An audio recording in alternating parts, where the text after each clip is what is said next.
Now, the Tattletale Heart is a horror story, and Michael Gooch will now present that speech.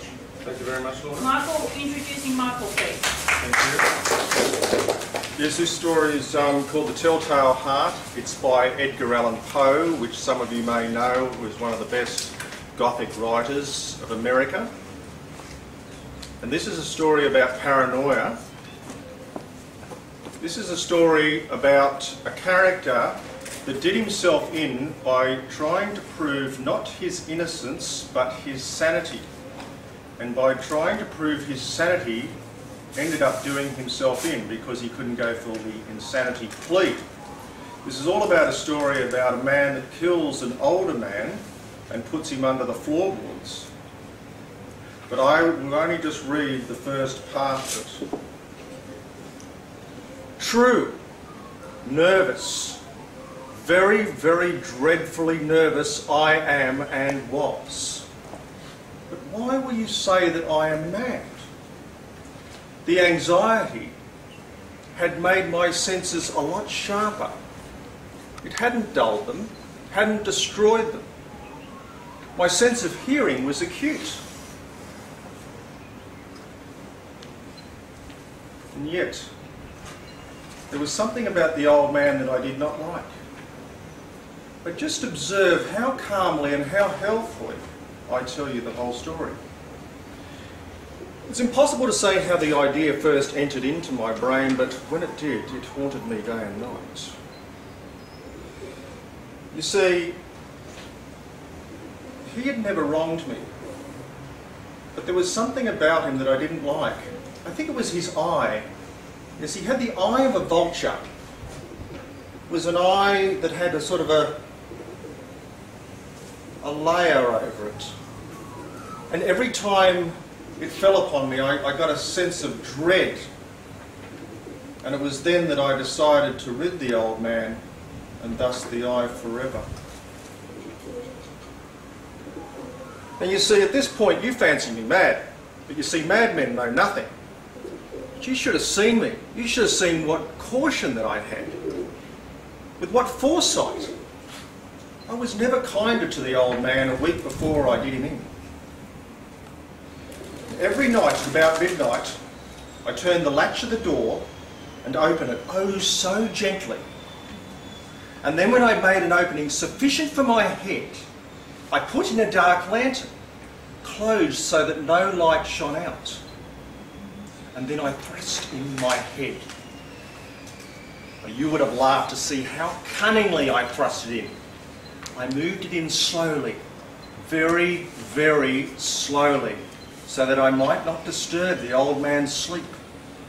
It took me an hour to put my whole head through the door, so that I could actually see him as lay upon the bed. Would a madman have been so wise as this? And then when my head was well in, I undid the lantern cautiously. So cautiously, for the hinges creaked, that a single thin ray fell upon that vulture eye. And this I did for 7 long nights. Every night, just at midnight. But I found that the eye was always closed, so you see it was impossible for me to do the deed. You see, if it wasn't the old man that had vexed me, but it was his evil eye. And every morning I went boldly into the kitchen and spoke courageously to him, calling him by name with a hearty tone and inquiring how he passed in the night. So you see, he would have been a very wise old man indeed to suspect that every night, at the stroke of 12, I was there peering in through the door at him, waiting to kill him. Upon the 8th night, I was more than usually cautious in opening the door. Now a watcher's hand moves faster than my hand. Never before that night had I felt the extent of my own power, of my own sagacity. I could scarcely contain my feelings of triumph to think that there I was, opening the door little by little, and he not even to dream of my secret thoughts or deeds.